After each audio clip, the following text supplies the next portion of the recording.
Welcome everyone.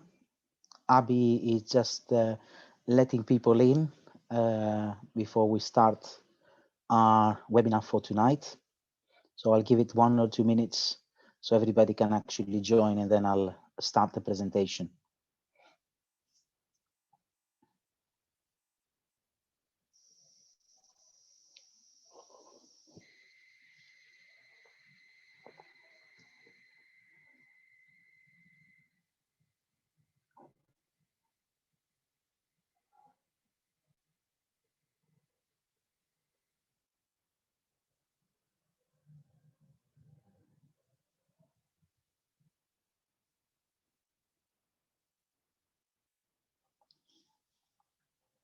Abby, when you think we're good to go, you just let me know.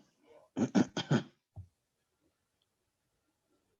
think we're good to go. The numbers haven't jumped for a little while. Okay, right. Welcome everyone to this session. It's a webinar on Ask SeNSS. It's one of the open events we are doing to help you prepare for your PhD studies. We have planned the session to be for about 2 hours. This is the second time I've been doing this session. Last time, which was the first time, we finished at about an hour and a half. There were no other questions after that point, so there was no point keeping the session active. Of course, depending on the number of questions, it might take longer or it might take shorter than that. The presentation, it's a presentation where I will have some natural breaks, where I will be taking questions depending on the things that I have presented. I would encourage you to use the question and answer function. It's easier for me to monitor, pause, and answer those questions. For those of you that you might wish to revisit the session, we will be recording it and we will be putting it onto the website together with my slides. So a warm welcome to everyone. I'm Fragiskos Philippeos. I'm the Deputy Director for the Southeast Network for Social Sciences. I have responsibility for training and development of PhD students within the network, within the partnership. And today I'm being joined by Abigail Shirley, who's our training manager, and she helps me and supports me in developing training activities for our PhD students. The presentation that I'm about to give you has four sections. The first one is why do a PhD, and I'll talk a bit about the PhD as a career development tool and what are the different routes you can go into when pursuing a PhD. I will then say a few words about SeNSS and why SeNSS is a good choice for doing a PhD student, your PhD studies, and then I'll move on to the more developmental aspects of this workshop. One of the key aims we have as SeNSS is to provide support and help to prospective students. And I appreciate that for many of you, thinking about a PhD might seem a relatively daunting task. I will try to simplify certain things, and I will talk about predominantly two things. The first one is how do you find a supervisor and how do you approach the supervisor? And then how do you write a good proposal? We could talk for a long time about writing a good proposal. My aim is not to basically spend an enormous amount of time, but what I will be doing, which I think it's going to be quite useful for you, is I'm going to be giving you the perspective of the reviewer. I'm going to give you the perspective of the people that what the people who read the proposals are looking for, what are the criteria that we're using here at SeNSS to evaluate proposals, and in a sense reverse engineer the process of writing a proposal. And then together with your supervisor, you will be able to use those guidelines, those directions, and basically have a strong proposal. So let me first start by saying, why do a PhD? And I think for a lot of us, the PhD signifies pursuing an academic career. And The common assumption is that students who obtain PhDs want to become professors in academic settings. Excuse me. Only the best doctoral students become then professors, and the career paths of PhDs are linear. You go from a PhD to an assistant, to an associate, then to a full professor. And in reality, this assumption that the PhD is predominantly a tool for pursuing an academic career is not necessarily true. It's not necessarily true in 100%. Students decide to pursue a PhD for a number of reasons. Some of them, they do it for instrumental purposes. You know, they have specific careers in mind. And I imagine some of you, or some amongst you, you might have these aspirations of pursuing an academic career, becoming a researcher, you know, a professor at some point in your life. But a lot of the time, we see that PhD students come to us with different intellectual purposes. Some of them, the PhD is driven by their personal interest. It might be because they want to contribute to the discipline. And then, of course, there are others that have altruistic purposes. You know, they want to solve problems, enable change society, benefiting others. Or, of course, you could have a combination of all three. Now, the PhD in the past was seen as a tool for entering the academic world. And there was a very interesting study by Vitae a few years back, looking at doctoral destinations meaning, you know, where doctoral students have ended up after finishing their PhD.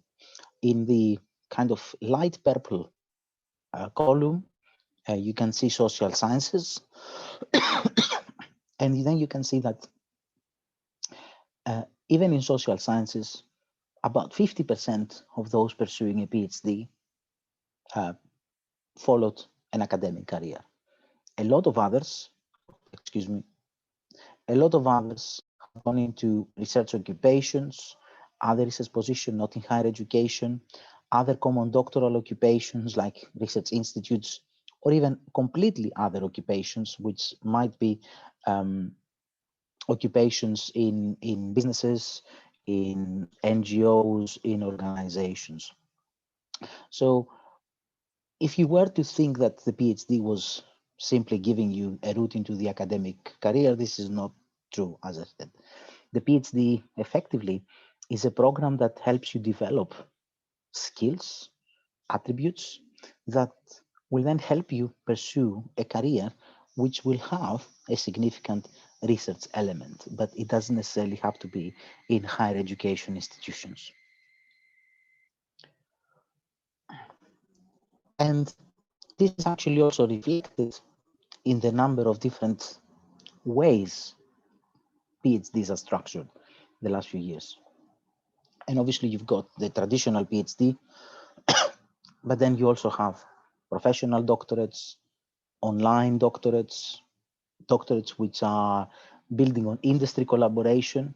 For example, a couple of days ago, I chaired a panel, a SeNSS panel, on what we call the collaborative competition, where supervisors, together with collaborative partners, submit proposals, and then the successful ones will be advertising shortly. So if you want to have a look into those proposals and you might think, oh, this is actually a very interesting proposal, I would like to work on one of those proposals, you can submit an application there.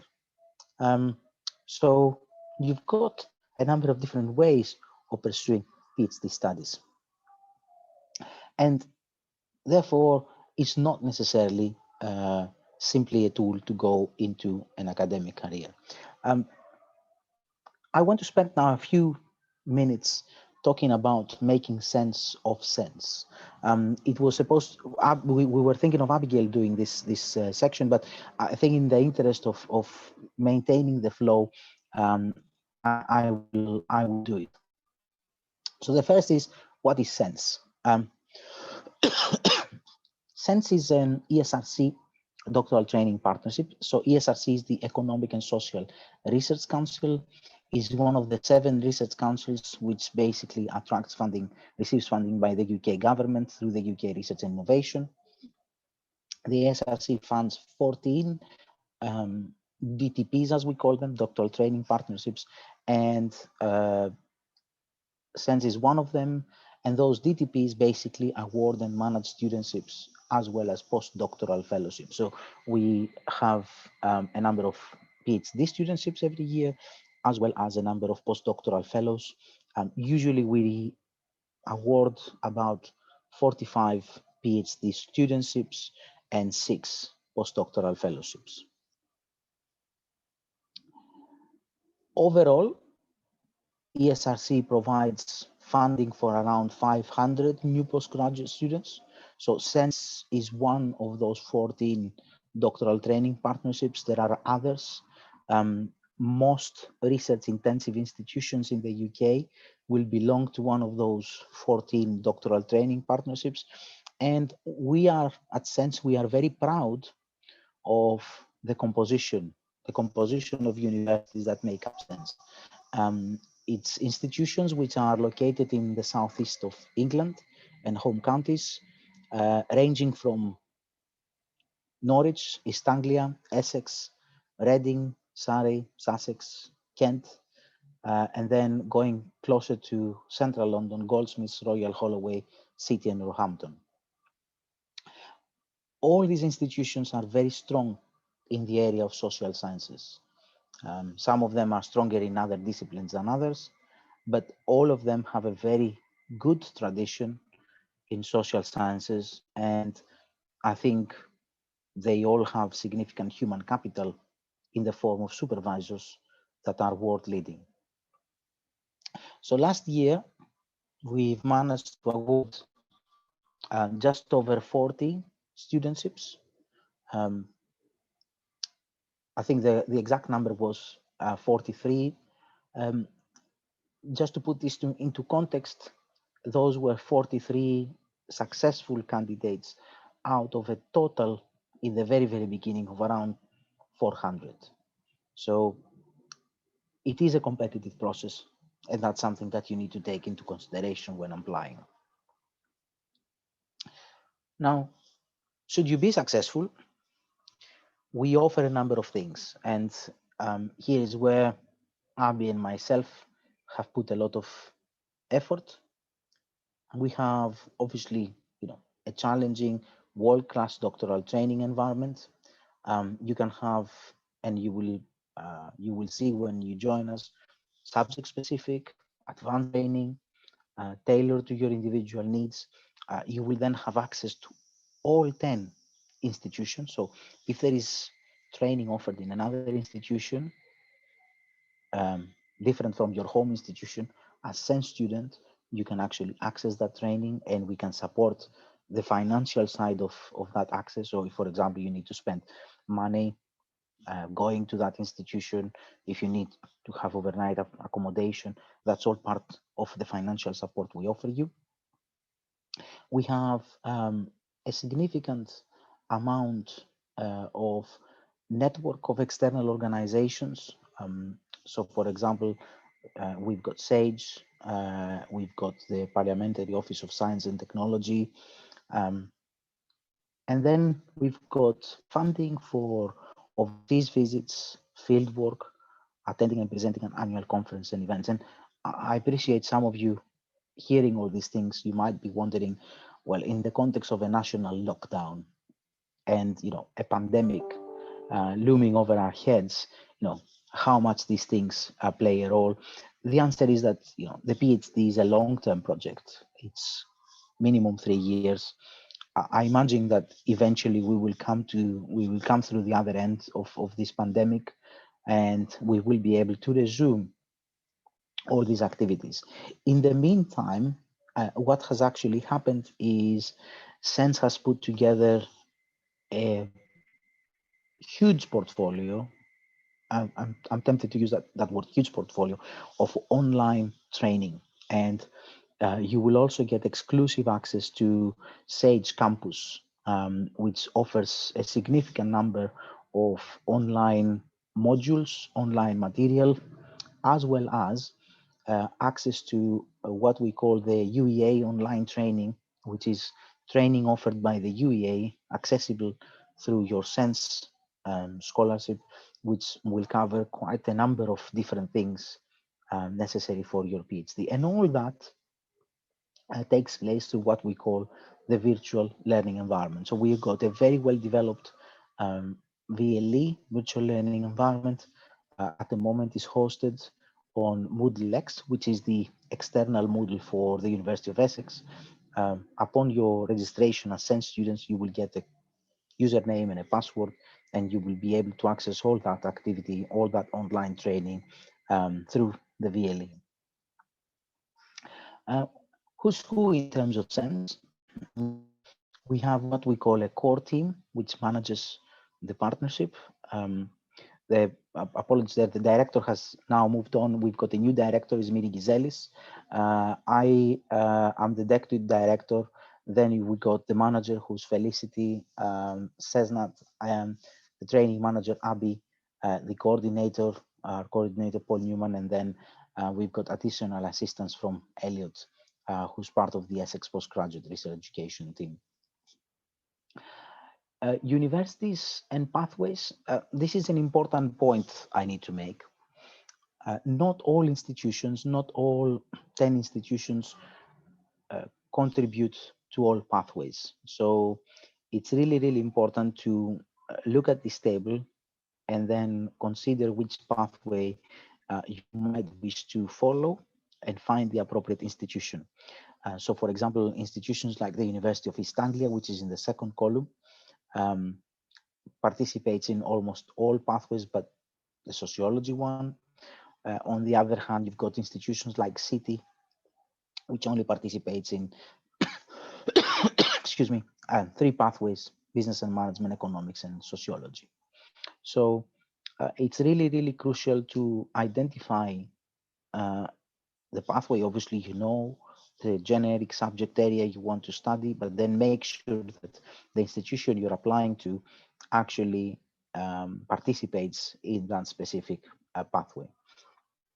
We've got a very well-developed governance structure, and students in that governance structure play a significant role. We've got something that we call the student forum, which is almost like the equivalent of a student union.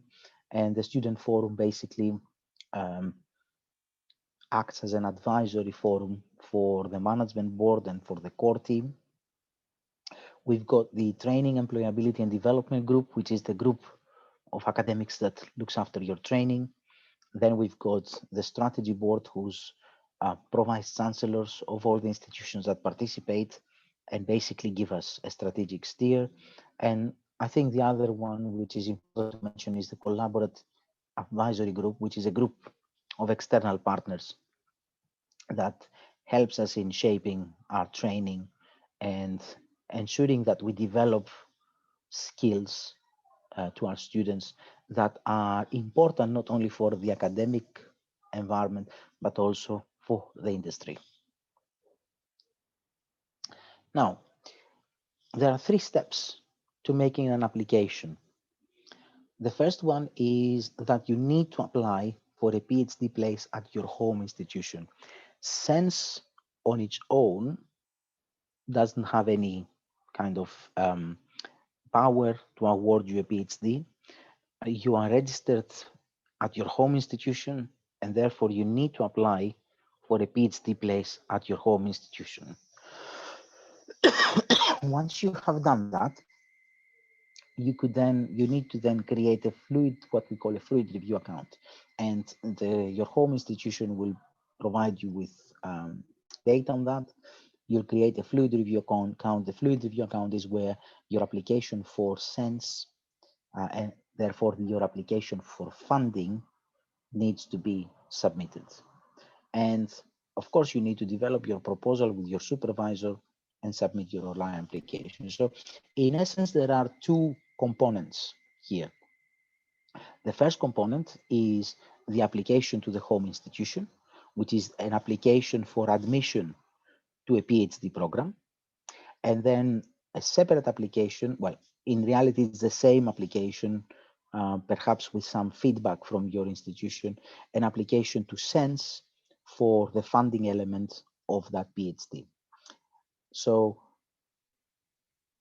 in both cases, the most important bit is your proposal and the development of that proposal with your supervisor. I think here is a very good point to see whether we've got any questions, and I can see already that there are a couple of questions in the Q&A and the chat. If you have more questions before I move on for finding a supervisor, please feel free to type them on the Q&A, and I will pick them up. The first question is whether international students can apply, and the answer is yes. This year, actually, ESRC has changed the rules, and we can award up to 30% of our scholarships to international students. In the past, things have been far more constrained. International students could apply only through economics, not any other pathway. And this year, ESRC has changed the residential criteria, the eligibility criteria, and we can award up to 30% of our scholarships to international students.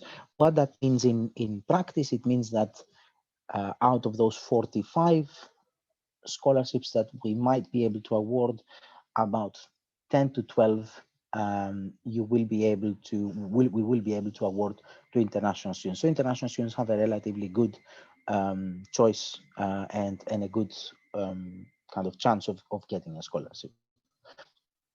The second question I have here from Joanna is, I read that there is a SeNSS studentship option available for students who are going to pursue a master's first and then a PhD. Do I still have to apply for a PhD at my university if I haven't done my master's yet? Joanna, you're absolutely right. There are two options for students applying. You can apply after your master's, after you have completed your master's, which is what we call a +3 scholarship. And you can apply before you have done your master's, or if you have a master's who is not a compliant master's, and I'll explain a bit what I mean about compliant master's, and you will be awarded funding for what we call a 1+3. So the funding you will be awarded will cover your master's year. So you will be receiving a stipend for the master's year, which is the same stipend that you will be receiving for your PhD. At the moment, if I am not mistaken, the stipend is around £17,000 per year. And you will also be receiving your fees for your home institution. So you can apply.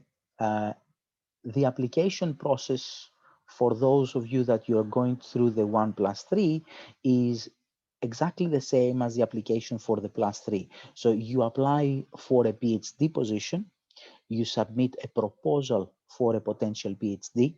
The only difference there is that that application will be a 1+3, which means that you will be doing a master's first and then the PhD. Just to say something else here, two more things.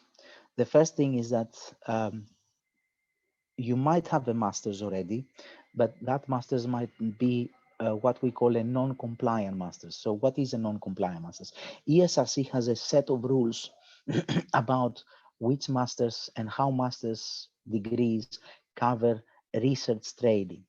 And obviously we've got a big list of compliant masters on our website, which you can basically see. If you don't hold a compliant master's, you can still apply for PhD, but what you might want to do, or what you might need to do, is you might need to be doing a second master's, a compliant one, in order to develop your research skills. The second thing is that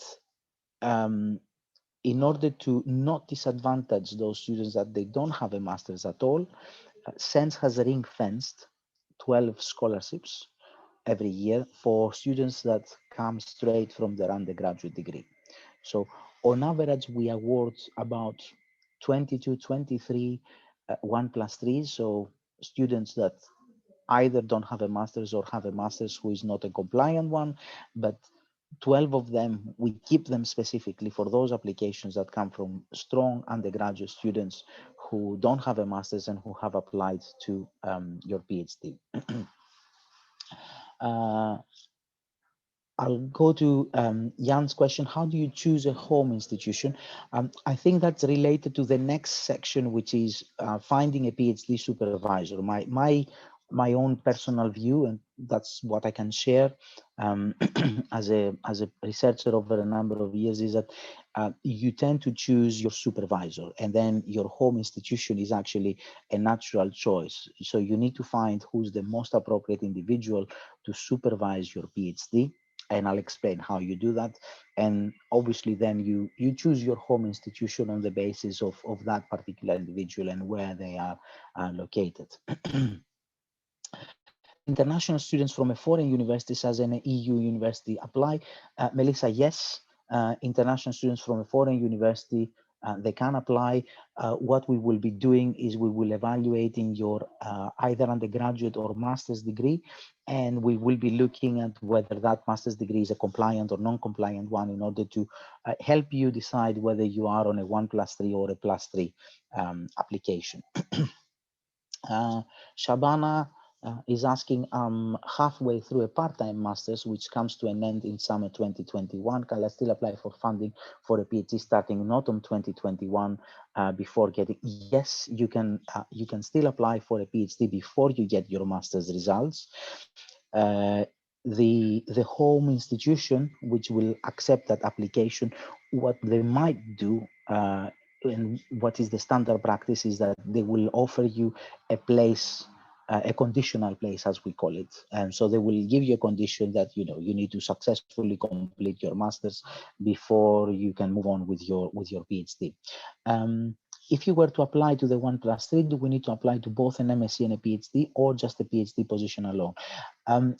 What happens there in your application, so your application is for the PhD, but in your application, we will ask you to identify which masters you will be undertaking for that 1+3, that one element of the 1+3. So it's not a separate application.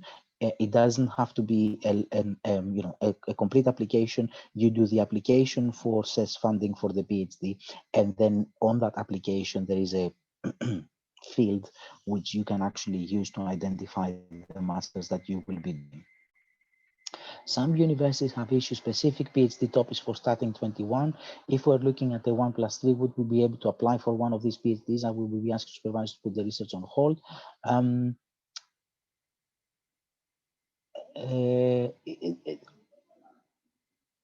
You can apply. Yes, I think that is the case. You can apply for a 1+3, and they have been. So, for example, I've mentioned the collaborative project competitions earlier, where the supervisors put the application forward.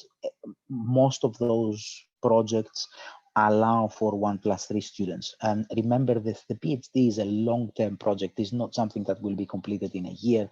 So, and from a supervisor's perspective, it's actually better to have someone who's fully trained, who has the ability to do the PhD, than actually taking someone without any training at all and trying to train them through the PhD. So the supervisor won't be putting the research on hold. And at the end of the day, what you also need to remember, most of the time it will be your research, not your supervisor's research in terms of the PhD. If I plan on starting a PhD program in January, February, and I choose to apply for the SeNSS scholarships, can I apply for one of these PhDs? As we would be asked to the funding usually needs to start in September 2021. Bear in mind here that it depends whether the institution you're applying to has different entry points, and that is something that you could check with your home institution and the supervisor. Sometimes we make exceptions, but the rule of thumb is that the award usually starts in October of the year after your application. So it's usually, if you apply January or December 2020, this December, most of the awards will start in October 2021.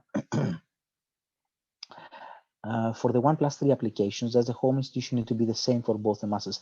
Well, again here, the vast majority of applications have the masters and the PhD taking place in the same institution.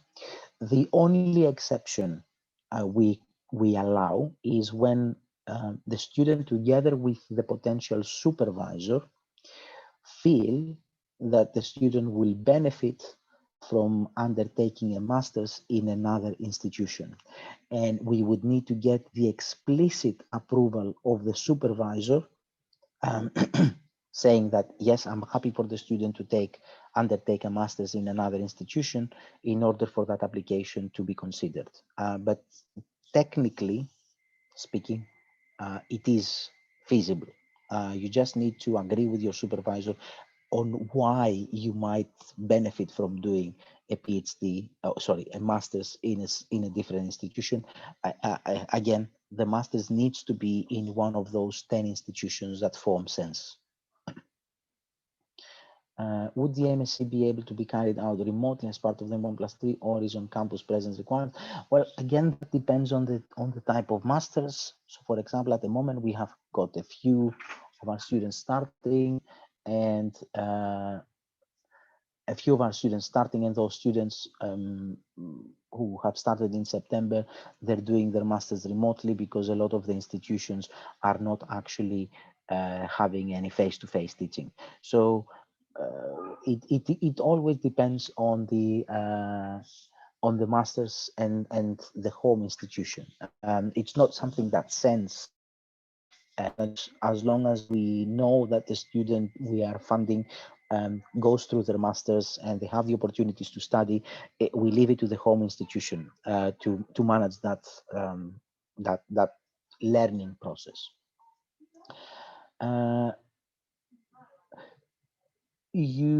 As far as I know, the question is, are we able to do PhD as distance learning if I don't live close to the university but offers the field that I want to apply for?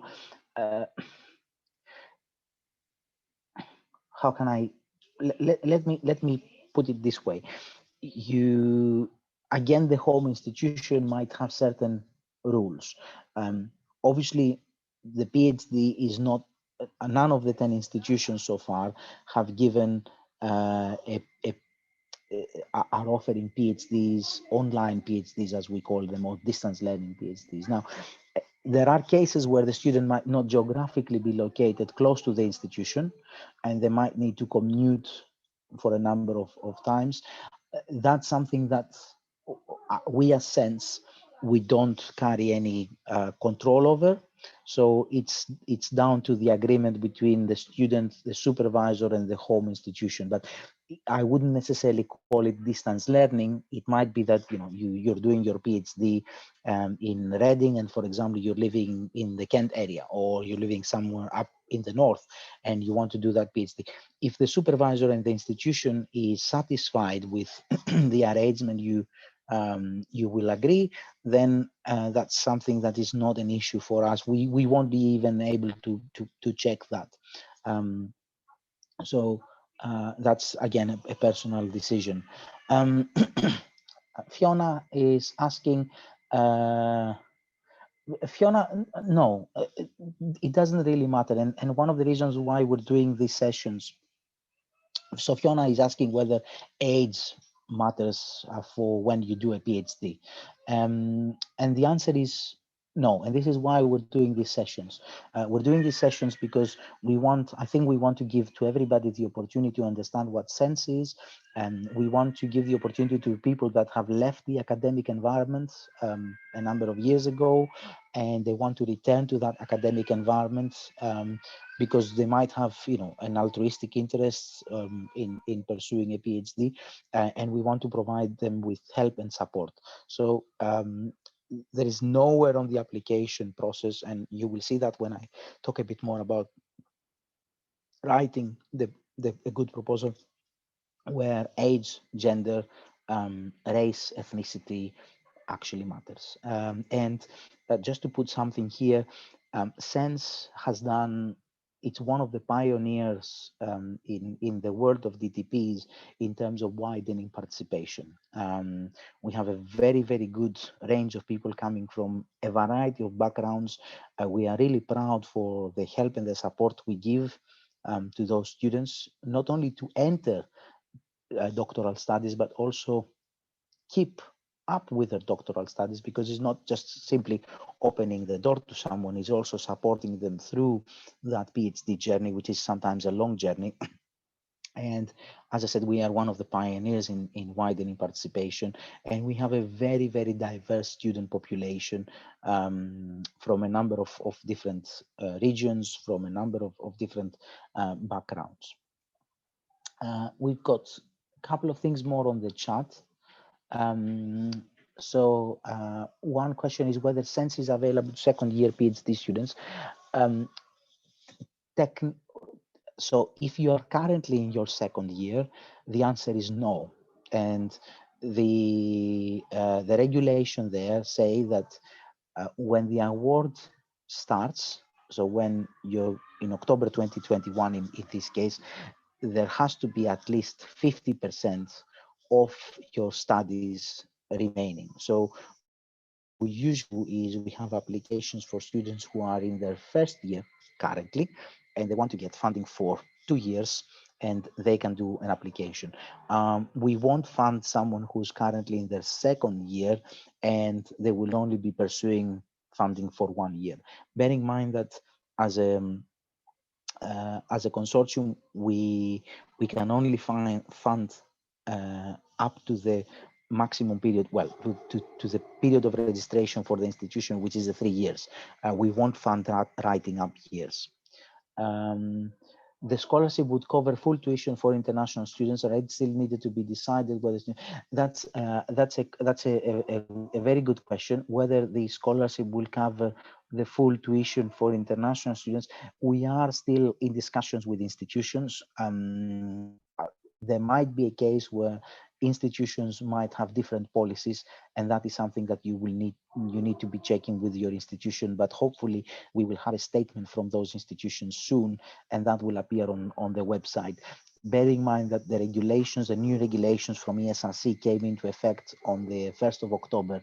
So institutions still need to work through those regulations and make decisions. So there might be some institutions that cover the full fees.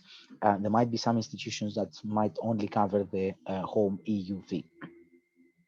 Deadlines for application. So there is a single deadline for application for all institutions, no matter which one you're thinking, which is the 20th of January. 20th of January is the deadline for all institutions. So Margia, if you're in your first year, then yes, you are eligible to apply, and should you be successful, you will be receiving funding for your remaining 2 years.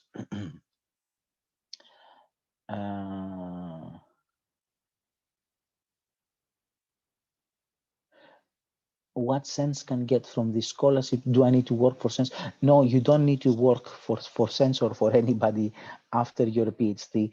These scholarships basically cover tuition fees and a stipend. These are scholarships that are given to students in order to conduct high quality research. So we don't ask you, and your home institutions will not be asking you to do anything in return for the money you're receiving. Some of you might decide that you might want to do a bit of teaching, but in any case, if you decide to do a bit of teaching, you need to comply with the regulations, which means that you can do more than, I think it's 4 or 5 hours per teaching per week, and you should be paid extra for that. So the scholarship is not attached to any kind of giving back or any kind of work or anything like that. Do you have to have an exact idea of what you would like to research, or is a general area of interest enough? For example, if you wanted to research the use of digital platforms in the treatment of mental health disorders, would that be too broad a topic to suggest to a supervisor? Well, it's always, this is a very interesting question, you know, to what extent how much information you should be giving to your supervisor in order to work around the proposal. So let's reverse engineer it. The application consists of a full research proposal, and that needs to be, a few pages long. So if your starting point is a broad idea, then the plan should be working with your supervisor in order to put some flesh on the bones of that idea and convert it to a fully fleshed proposal. Some supervisors prefer to have a relatively broad starting point from the students and then work with them to narrow it down. Some supervisors prefer to have a niche idea presented by the students and then work on that niche idea. So that's a question that you will probably be discussing with a potential supervisor. But in the online application, the application you need to be submitting, a fully fleshed proposal needs to be there. When do you expect the collaborations to be put on the website? Collaborative, we are in the process of approving them formally. The supervisors will be notified. The adverts are there. Abby, do we have any sense of that? Should probably be by the end of November, I imagine.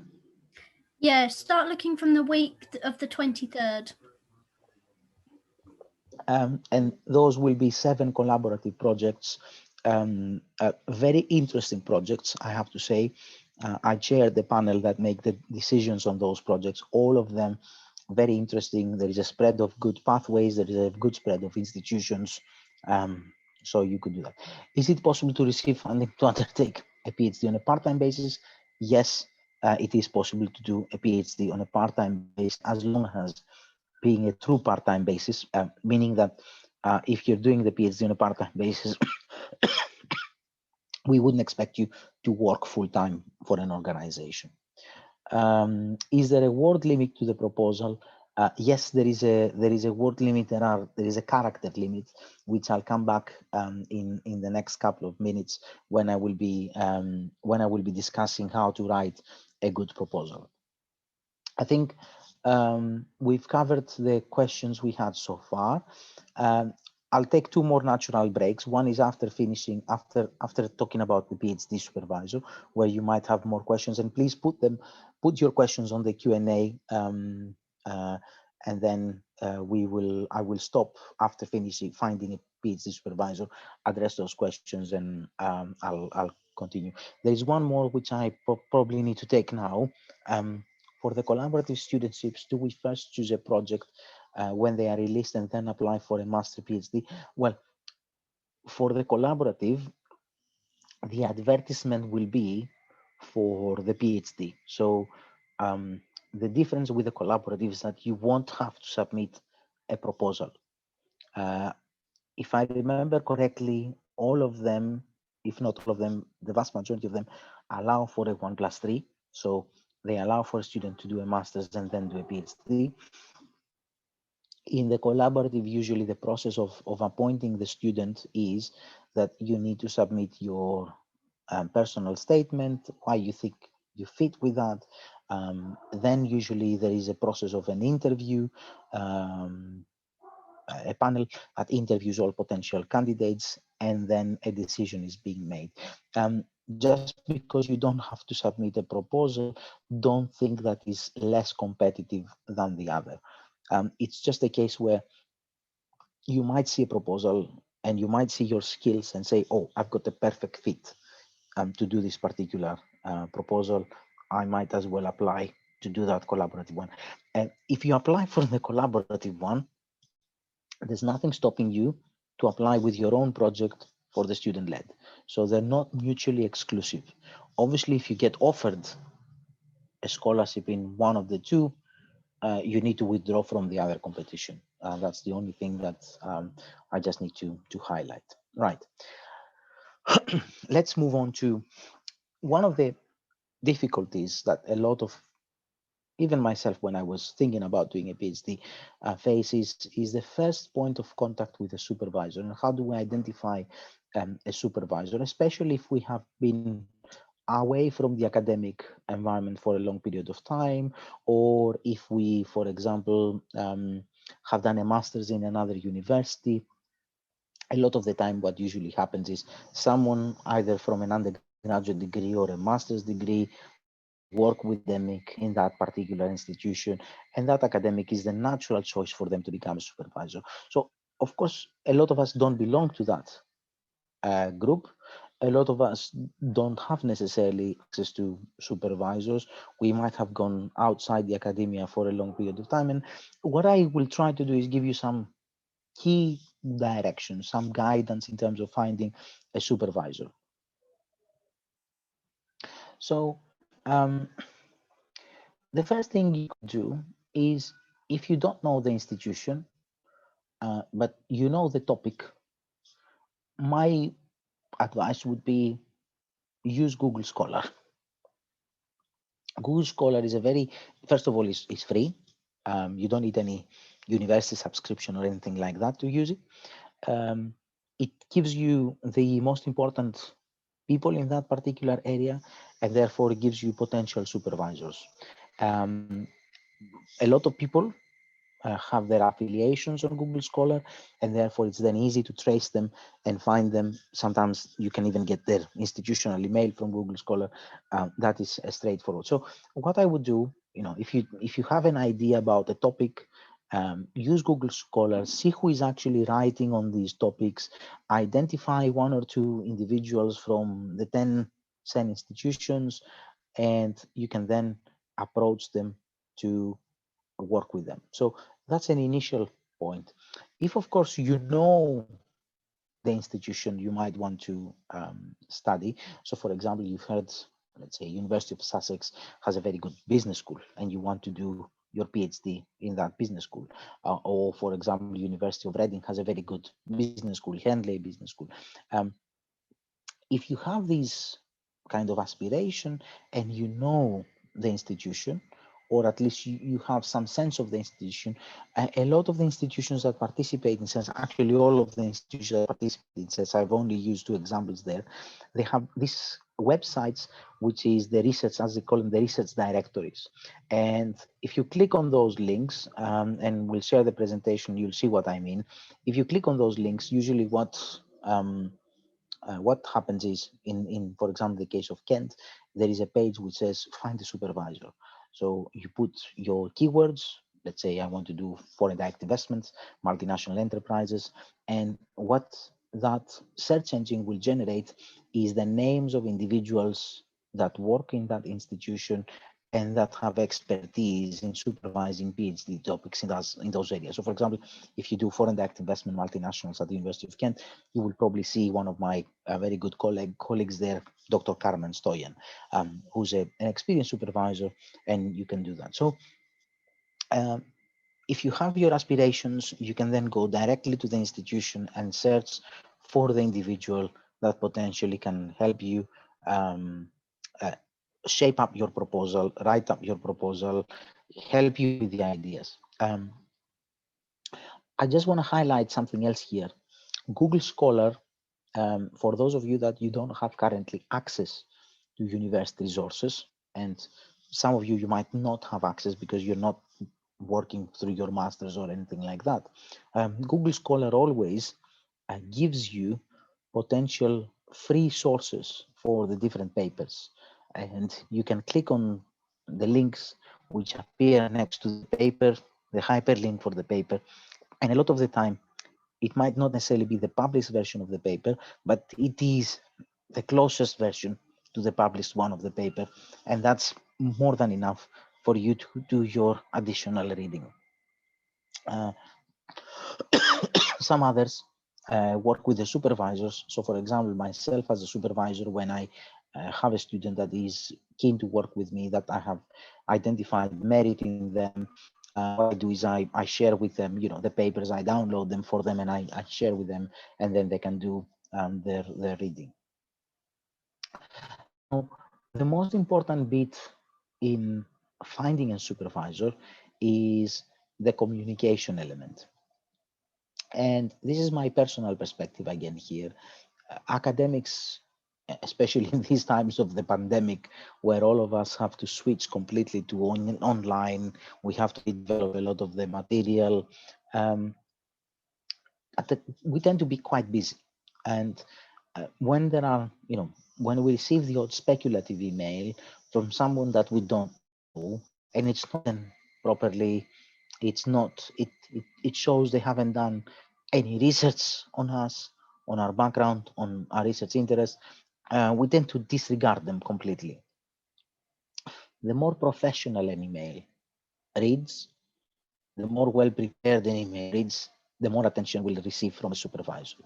So obviously addressing them is the most important thing. I would never, for someone that I don't know, for example, I would never start the email saying, oh, hi.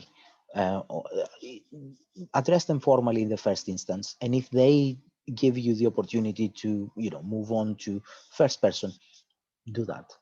But for someone that I don't know, I would always try to address them in the most formal way. We tend to also receive a lot of emails, so it would be useful to put something interesting about yourself, perhaps your motivation of doing a PhD, why you want to do that PhD. Give them something that will trigger their academic curiosity, and also explain your research interests and how you feel your proposal fits their expertise. So for example, a lot of people might say, oh, I've read this publication of yours and I want to work on that publication and extend it as part of my PhD. If you do that though, and this is the bullet point around making extravagant claims, make sure that you have done the reading. Because a lot of the time, and there's nothing more satisfying from an academic, to engage in an intellectual debate and an intellectual discussion with someone else, even if we don't know them. But if you make those claims, be ready to support them. And then of course, you need to prepare for face-to-face interviews. Think of the questions. So what questions? What do we usually ask in a PhD interview? We ask, first of all, the motivation. Why do you want to do a PhD? We ask questions around the preparation. How do you feel you've got the right skills to do a PhD? We ask them questions about the proposal. So for example, someone might ask, a question that we usually ask is how your proposal fits into the big challenges of the discipline at the moment. We might ask questions about the impact of the research, looking forward. What do you think the impact of your research might be? We also ask questions about, skills, training that they might have done in the past. These are the type of questions that we usually ask candidates for PhDs. But the important thing here with the communication is to grab the interest of the individual supervisor, and ensure that you give them enough ground to contact you. And of course, if they haven't responded in first email immediately, feel free to email them again a couple of days later, saying, this is a gentle reminder, I've sent you this email. Would you be able to tell me whether you would be willing to discuss it with me further? And sometimes, you might get a negative response because that individual might be supervising already too many. So I would never only, I would never put all my eggs in one basket. I would try to see whether there are one or two people that might act as my supervisors, at least as primary supervisors. Let's see whether can adjustments be made for students who have medical exemption from interviews?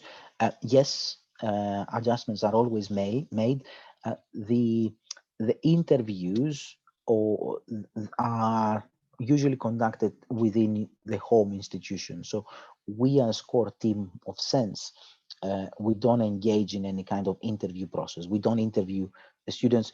The selection process with the interviews usually taking place at the home institution, and then the home institution is putting the application forward to SeNSS, and then all applications from all home institutions come together. They are ranked in terms of their quality, and after that stage of the home institution, there is no other interview process that is taking place. So usually the interview takes place within the home institution, and the home institution is responsible to make all the necessary and reasonable adjustments for students that might have a medical exemption from undertaking an interview.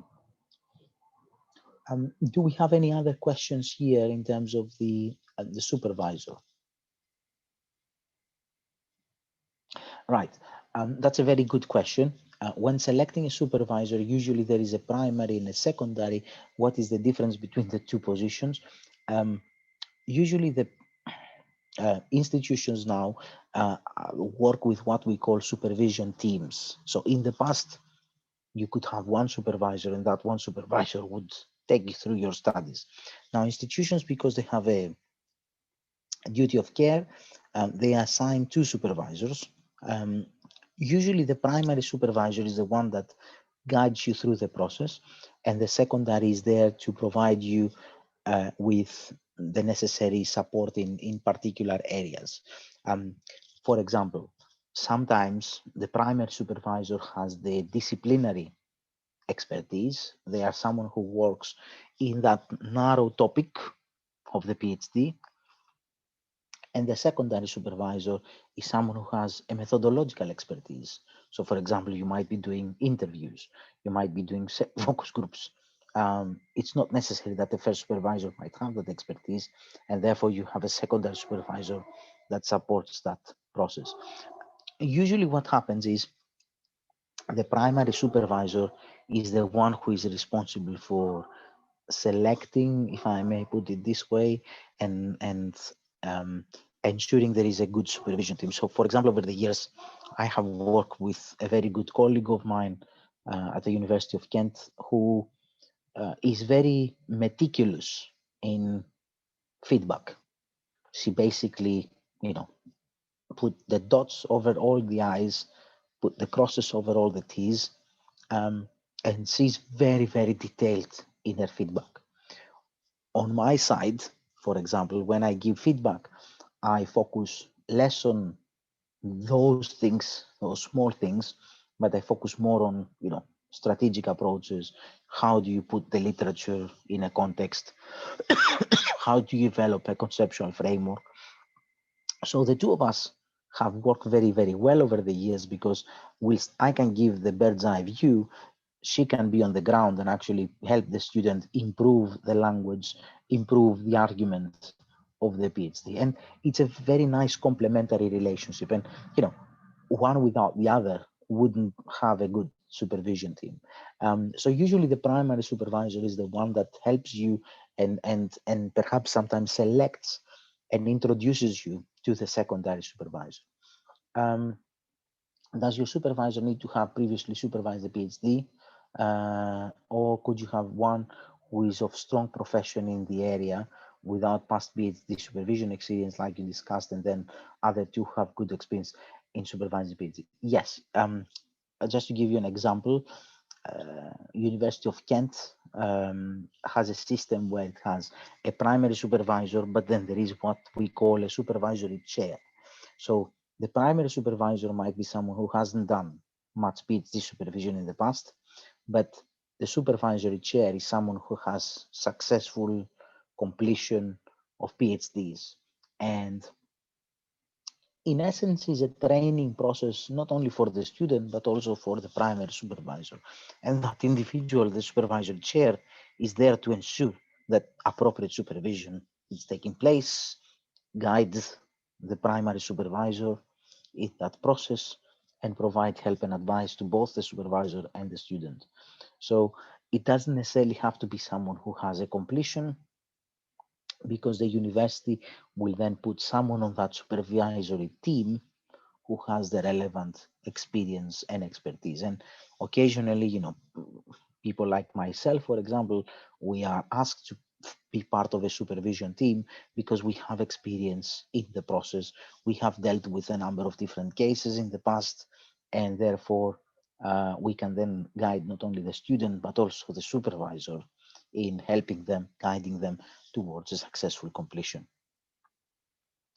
Can the secondary supervisor come from an alternative institution to the home institution?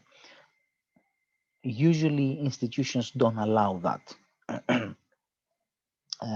There are exceptional cases where some institutions might accept someone as an external supervisor, but there has to be an exceptional case there, and it has to do then with the institution. So, for example, when I left my former institution, University of Kent, I moved to University of East Anglia. I maintained my PhD supervisions at the University of Kent as an external supervisor. And I did that because I was the one responsible for those PhD students as a primary supervisor. They now have another primary supervisor and they have me as an external. So some institutions are more flexible than others, but I think generally the rule of thumb is that most institutions will try to keep the supervision teams within their faculty, within their academics. Once a primary supervisor has been identified, we discuss a potential secondary supervisor together. Is it simply up to the student? You can discuss a potential second supervisor together, or that primary supervisor might have already an idea about who could be the right person to be on that supervision team. And then they introduce you to that individual, and you can then decide together whether you feel that this is the appropriate person to be part of your supervision team. So you could have a say in that, but I think at this point I would trust the supervisor, the primary supervisor, in their judgment and who they select for the team. At the end of the day, you have to remember it's a team, and the team needs to have good working relationships. Right, we have we can move on to the next last part of our webinar for tonight. We've got about an hour, and what I will be talking about is writing a strong proposal.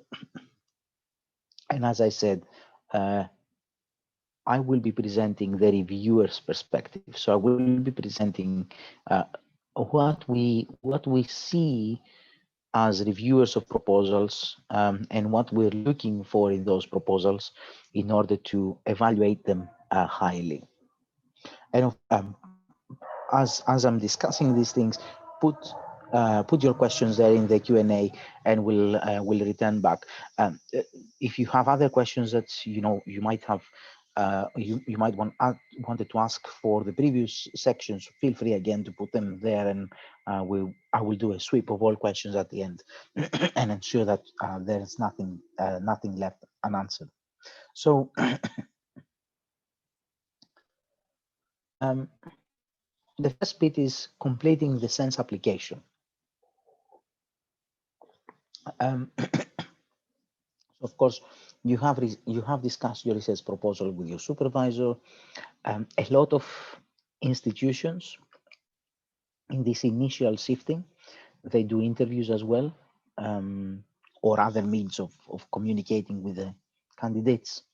And sometimes we give you feedback and they give you feedback. And it would be useful to incorporate that feedback in your application. Now, in the institutional deadline, which is an application to institutions, which is the 20th of January, and the SeNSS deadline for applications, there are about a week and a half. And what usually happens is, once you get the go-ahead from your institution to move on to do the SeNSS application, you can then incorporate feedback from your interview, from that process of admission in that application. The other thing I would always ask you to do is read carefully our guidance. We've got very detailed guidance in Fluid Review, which is the system we use for the application. And the application has four stages. Now, I need to correct this one. We have removed this year the need for references. And we did it because a lot of the time people with non-academic backgrounds, they basically, or they have left the academic backgrounds for a number of years, they don't find it quite easy to identify potential referees. So we have removed the reference requirement. So you've got the application form, and then we've got the supervisor statement. And the supervisors are auto-emailed when you submit your application. But at the heart of the application is the strong research proposal.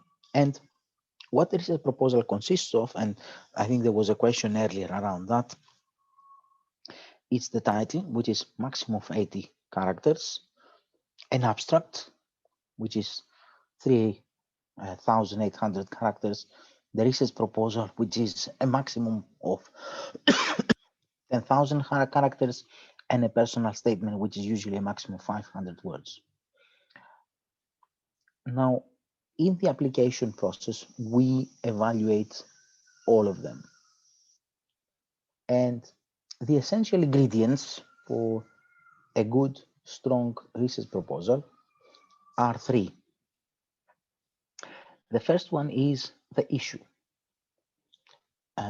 What problem does your research address? Is what I would usually call, when I discuss these things with my PhD students, the so what question.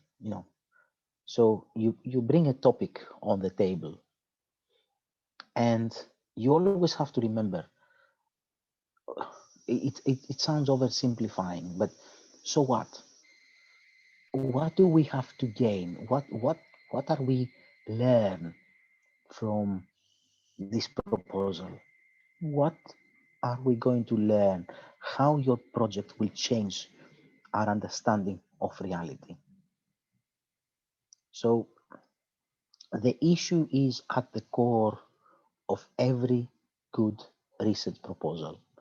The more innovative the issue, the more innovative the approach to identify that issue, the stronger the research proposal. Because then people, when they were asking the so what question, you have a very strong answer to that one. The second important ingredient is the research design. So, it's not simply saying, oh, this is a particularly interesting topic, but you also need to demonstrate that you have a good design to come up with an answer that is reliable and valid.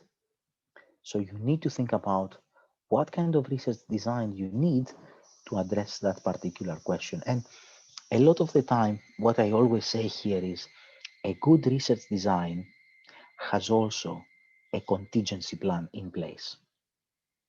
And the contingency plan means that if things don't go as expected, if, for example, you want to use questionnaires and you realize that actually questionnaires are not returning you don't have a good response rate, how else, what would be the alternative plan for you as a researcher to address and provide evidence about that issue? So good research proposals have a strong, detailed research design as well as a good contingency plan. And then the benefit. What is the key contribution? Is it an academic contribution? Is it our understanding of the knowledge? Is it impact? Are you going to change something? Are you going to come up with new knowledge that will help us improve our lives, our understanding of society? What is going to be your contribution? So from the proposal side, you need to be thinking innovative idea that hasn't been done before, good research design, impact, benefits, improvement of our knowledge. And just to give you an example of a relatively poor quality proposal, I tend to receive quite a lot of applications every year from a particular part of the world. I won't mention which one, that the main issue they want to address is existing research problems, which they might have been addressed before in a specific context, geographical context. And my response is always to say, I don't see why that specific context will advance our understanding of reality. This is usually what you would do in a master's thesis, not in a PhD thesis. So think about the context. A lot of the time for the PhD might not necessarily be the most important thing. What is the most important thing is the idea and the innovativeness of that idea, and then supporting that idea with a strong research design and coming up with a number of benefits from undertaking that PhD. And what I would encourage you to do here, just to get a sense of the type of projects that have been very successful, on the SeNSS website, we have a section where we talk about our students, and we have them according to their pathway. And what you could do is you could go and see those pathways. You can see those students that have received funding, and you can see abstracts of the projects that they're currently undertaking.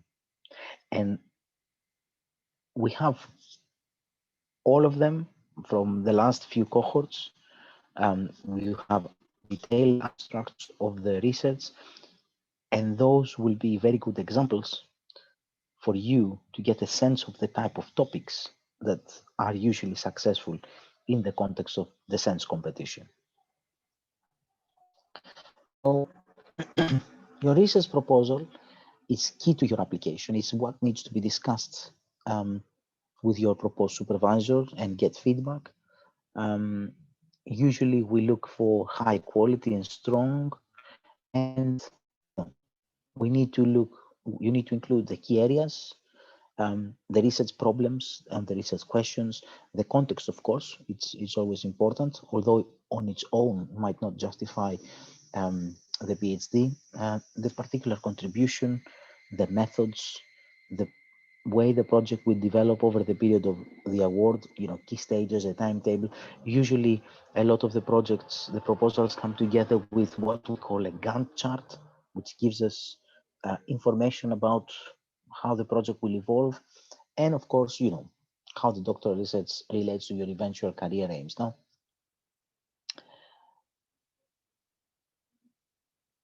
a lot of the time, we've got areas which give us a negative impression. And these four usually identify a lack of preparation or appropriate preparation, typos, lack of clarity, extreme jargon, a brief proposal with long references section, because, if you have done a very long reference section, it means that you have read the research, the existing research. You need to elaborate and articulate on that and how your proposal fits with that. So generally, put yourselves in the shoes of a reviewer. If you were to review a document where you would be seeing, lack of attention, lack of preparation, you wouldn't necessarily trust that individual that has written that document to give them funding or to put them to the next stage. Because if they fail to do that at such a small document, how do you then trust them to produce a document which usually in social sciences is about 80,000 words? So be really, really careful, give attention to detail in your proposal to ensure that, you've got the best chances there. Now, what are the assessment criteria that we use? We use three things, and they have different weighting. The first and the second have the same weighting, 40%. The third one, less, 20%. Evidence of quality and feasibility of the proposal. Evidence that you are well prepared for your proposal and evidence of the suitability of the proposed supervision and training. What do we try to do with these three things? Let me just say a few words now, and then I'll move on and say a bit more in detail. We want to make sure that we have the strongest proposals. We want to make sure that the people that propose those topics have the right skills, or they can develop the right skills throughout their PhD. And then we want to make sure that they and their proposal are supervised and supported by the most appropriate individuals. So it's almost like three pillars: you, your project, the relationship between you and your project, and then the support of the supervisor and the support of your supervisor to you and to your project. So having a good proposal on its own won't get you the scholarship. You would need to have a good proposal. You would need to convince the panel that you are the most appropriate person to undertake that proposal. And you would need to demonstrate as well, and that usually through the supervisor statement, that the person that is going to supervise you, or the people that are going to supervise you, are the best placed individuals to supervise this particular research. We use a scoring system. So every application gets scored on those three criteria from 0 to 6. 0 to 1 is usually, a significantly problematic projects with technical impediments, and then 6 is outstanding, meeting all standards, the highest level for all criteria. Just to give you a sense, usually the threshold, and Abby, you can correct me if my memory fails me here, usually the threshold for funding in terms of proposals is somewhere between 4.8 and 5.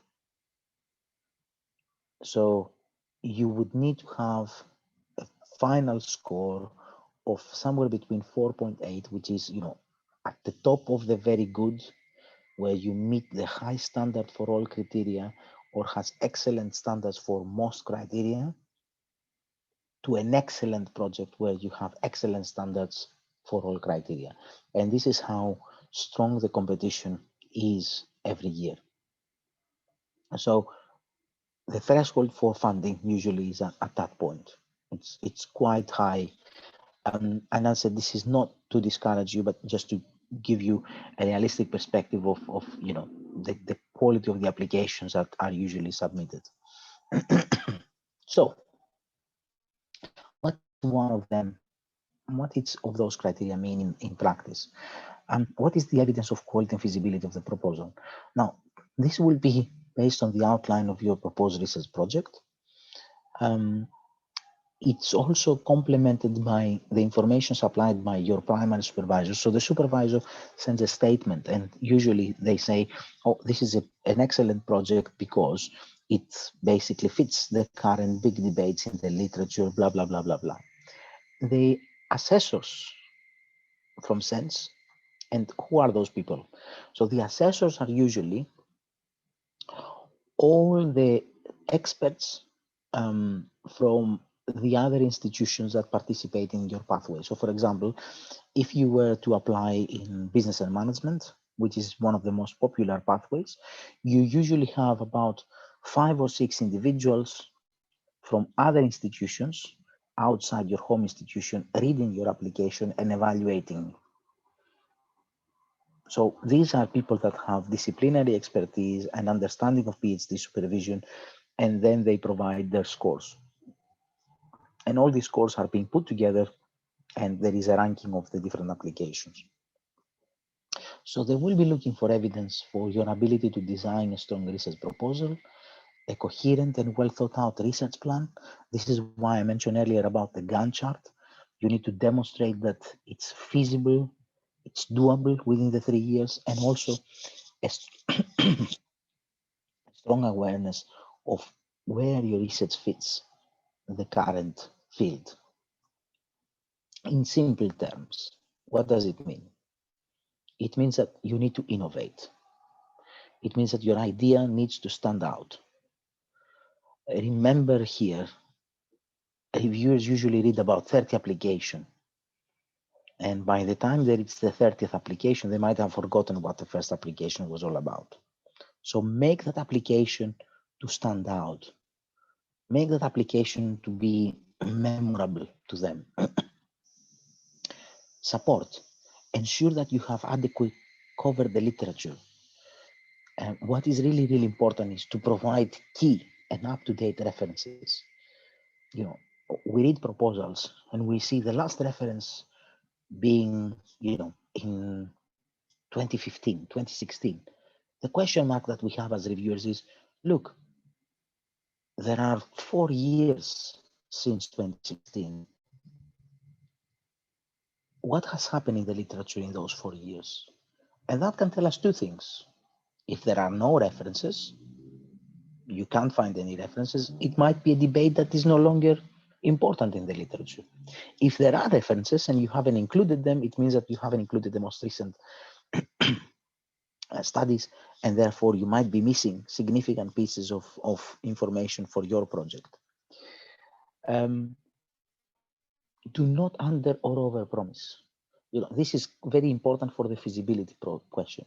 You know, if you promise you're going to solve the, you know, the grand challenges of the world, it's going to be very difficult from the panel to say, yeah, this is feasible, it's something that someone can do.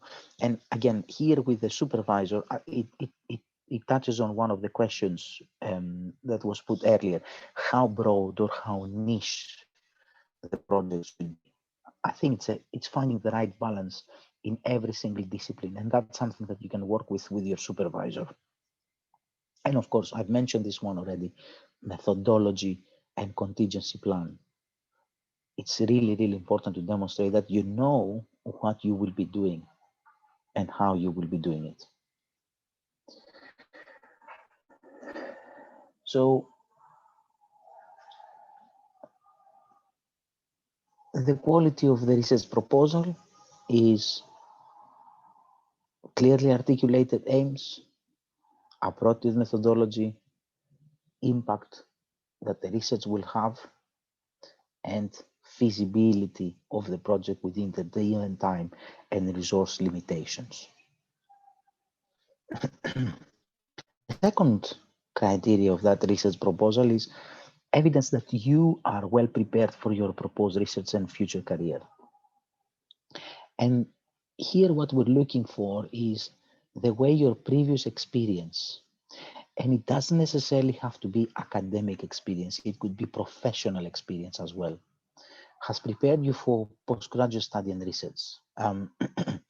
Usually here again, it's the supervisor statement and your personal statement that matter, not the referees necessarily for this year, as we're going to be removing them.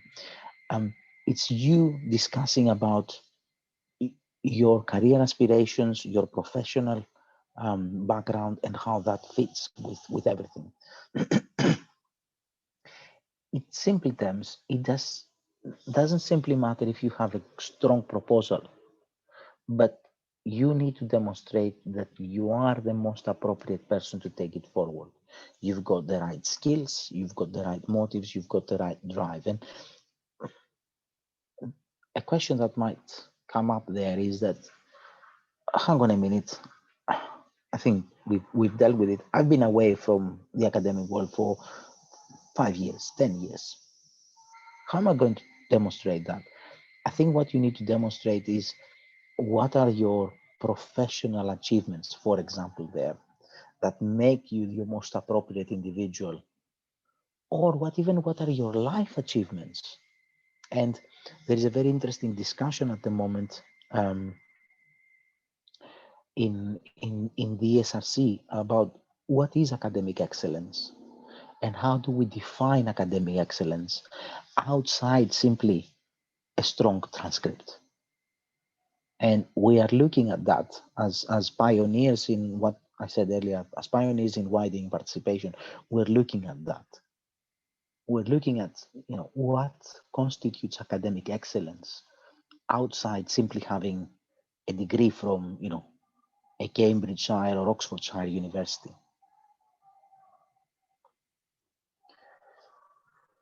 The third is the evidence of the suitability of the proposed supervision and training. And this will be based on your supervisor's research areas, the knowledge, their expertise, their individual roles of the proposed supervisory team, and your training needs and suggested ways of meeting those. And this is where I said before, you might not necessarily have all the skills, but if you can demonstrate in your proposal that you will be training yourselves through a number of workshops, which might be offered by your home institution or other areas, to develop those skills, this is actually quite important because it gives us as assessors confidence that you have this self-awareness of your gaps and that you will be able to cover those gaps in the course of your PhD in order to have a successful completion.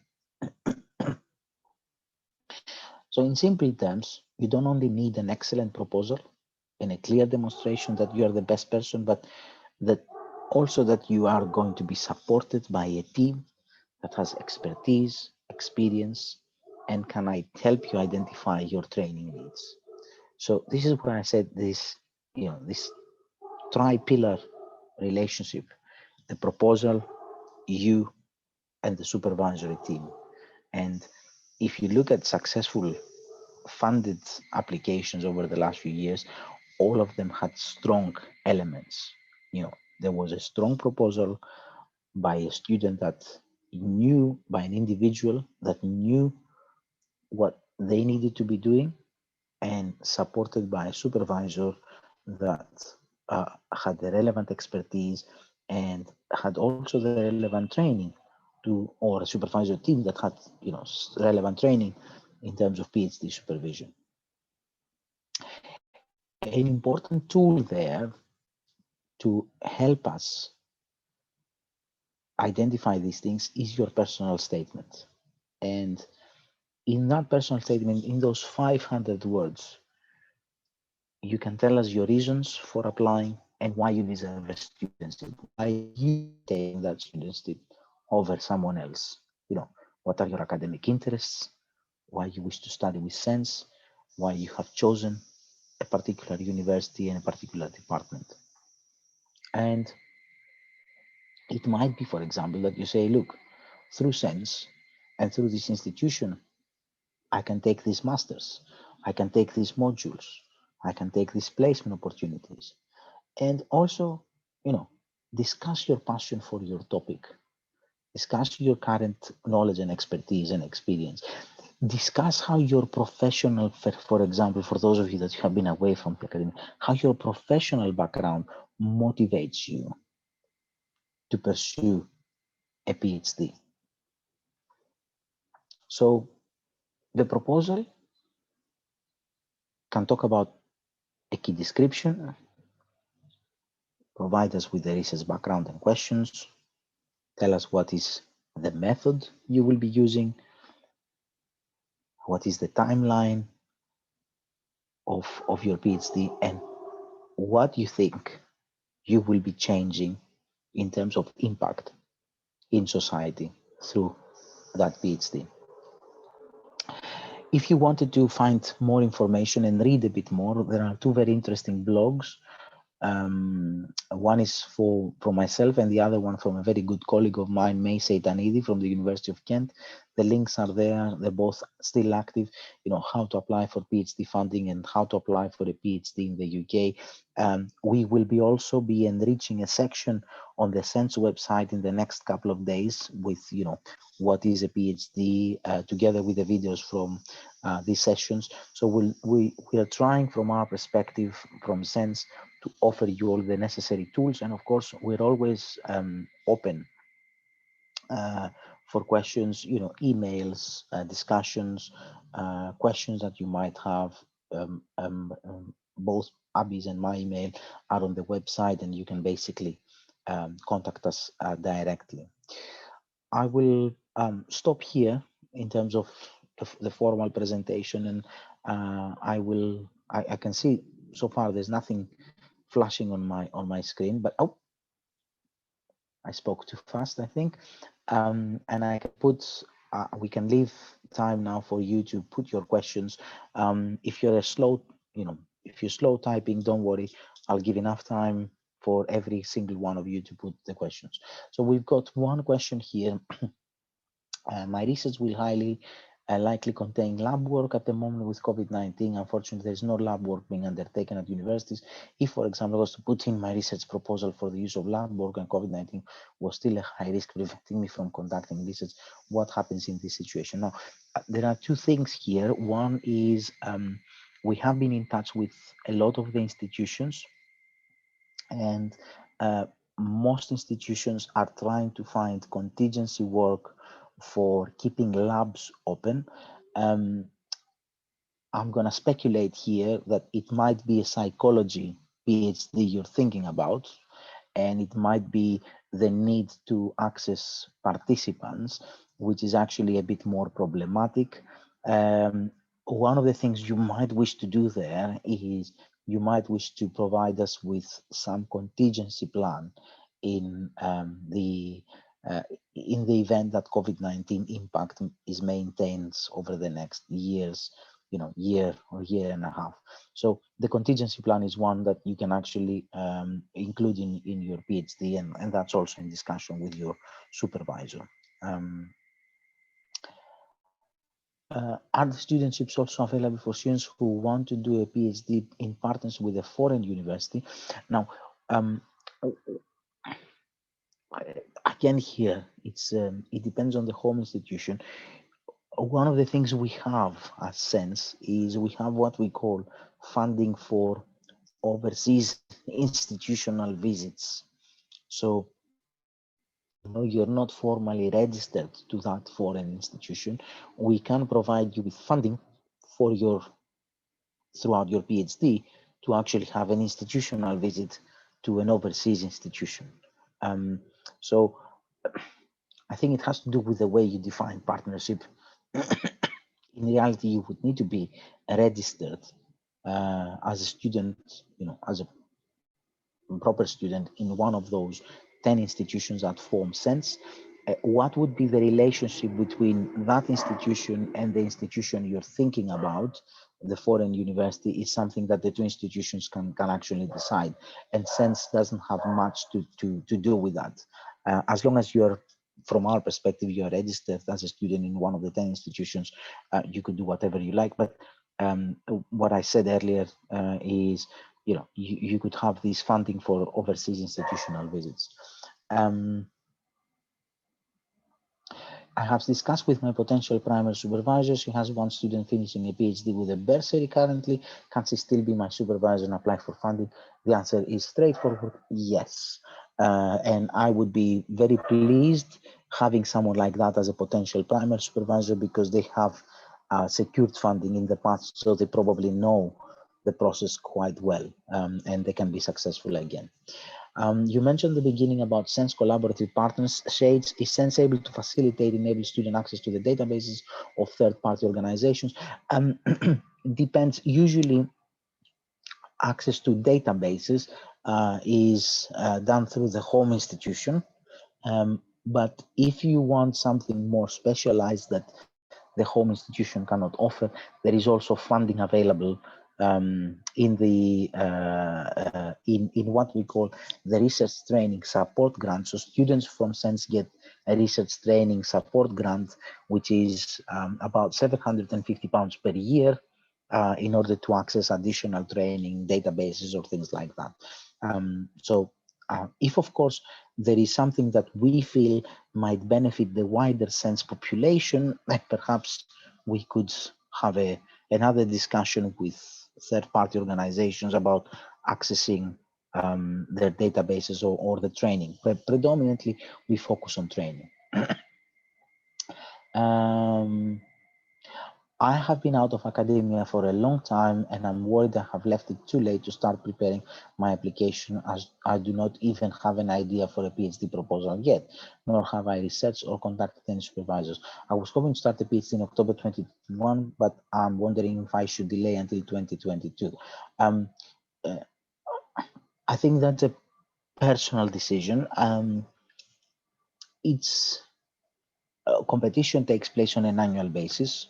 So this year's deadline is the 20th of December. Next year's deadline will be again the 20th of December for 2021.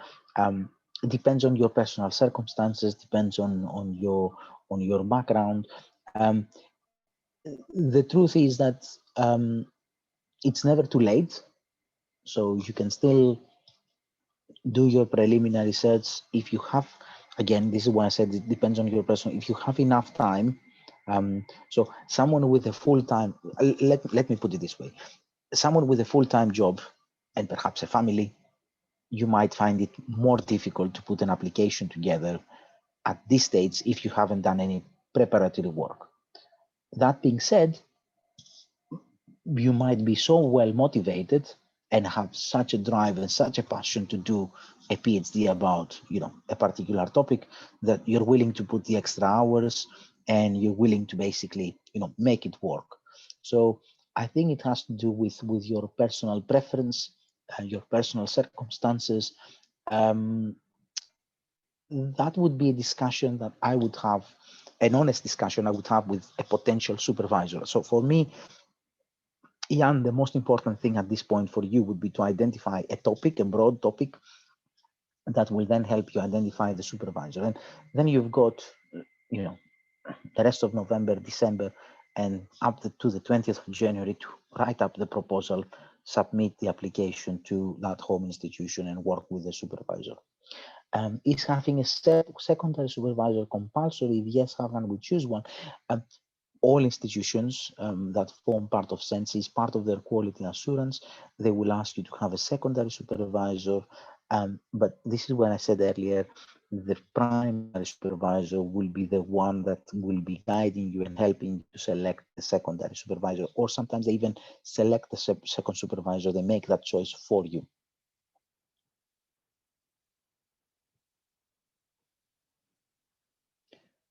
Well, there wasn't any question on the chat.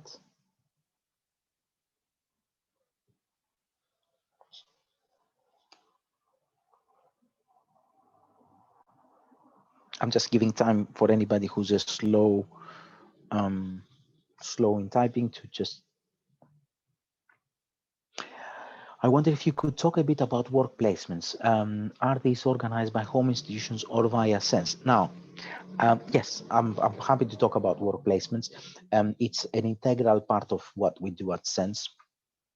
So at the moment, we have so obviously the home institution can organize work placements independently, but I will tell you what we do at SeNSS. So at SeNSS, we've got two ways which we can do work placements. One is a student-initiated work placement. So, for example, you have an established relationship with an organization, and you would like to have a internship with that organization.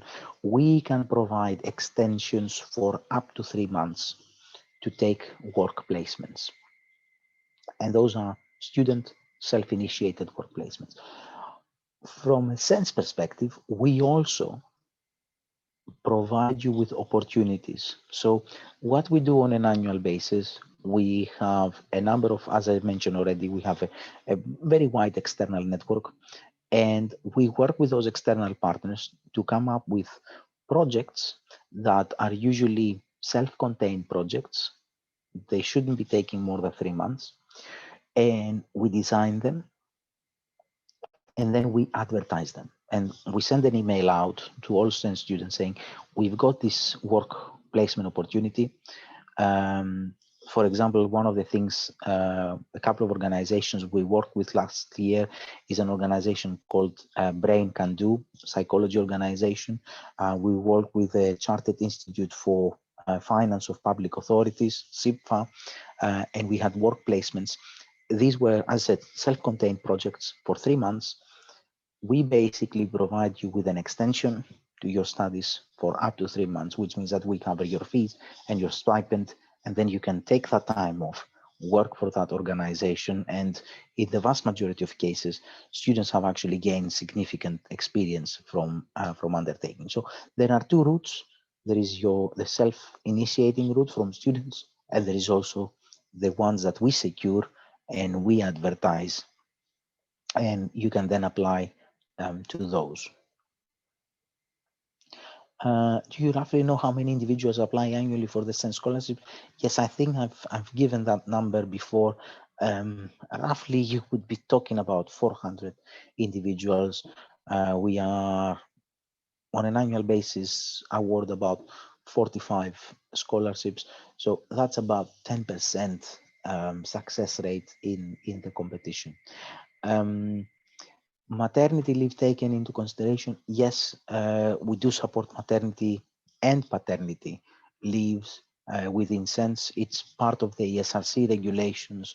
So if anybody needs to take that type of leave throughout their PhD studies, it is supported as part of the ESRC funding we receive.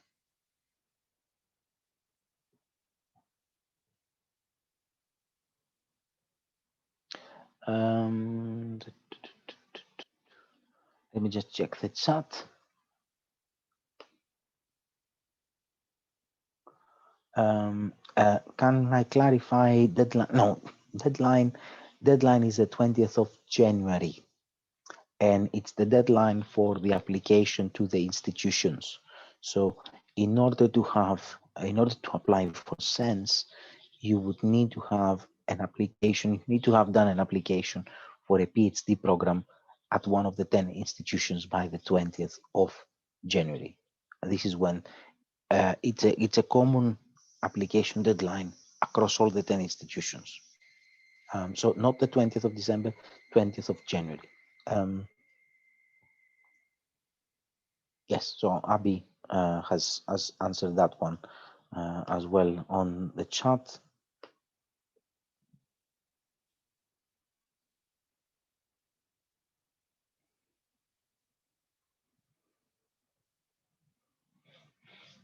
If we don't have any other questions, as I said, we will be, oh, that's one.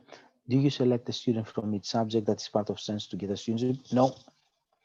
The answer is no. Every pathway submits a number of students.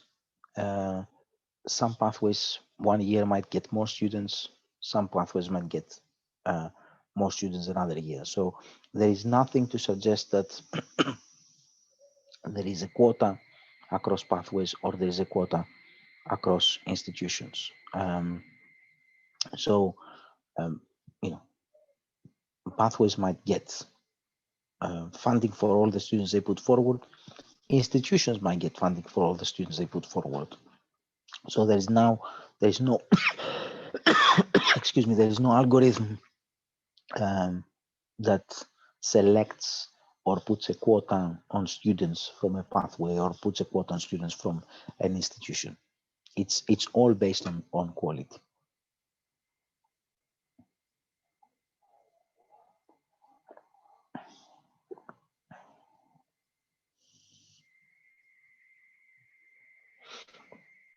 We will be sharing the slides if they're not already on the website, and we will be sharing the session. Now, if some of you have you've revisited the material, you spent some time reflecting on the session we had today, and you have more questions, we have one more session like this one, which will be focusing predominantly on questions and answers. And that session will be, if I'm not mistaken, on a Saturday afternoon, Saturday the 14th of November, between 12 and 2. It's going to be a Q&A session. So if you want to basically ask any further questions, you know, you can always email us. you can, always get in touch with us through Twitter or any other social media channels. But you will also have the opportunity to, attend. You can register for that Q&A session. We will be spending less time doing the presentation, and I will be spending more time picking up questions, answering questions around SeNSS, the process, so on and so forth. Again, it's a Saturday afternoon, so it's not a working day. We had 3 sessions. That's going to be the 3rd session. All 3 sessions were in different times, so we can cater for as many people as possible. If there's nothing else, I would like to thank you for your time, for considering SeNSS as your potential funder for your PhD applications. And I just want to wish you the best of luck in your pursuit of a supervisor and writing up and submitting a proposal. Thank you very much.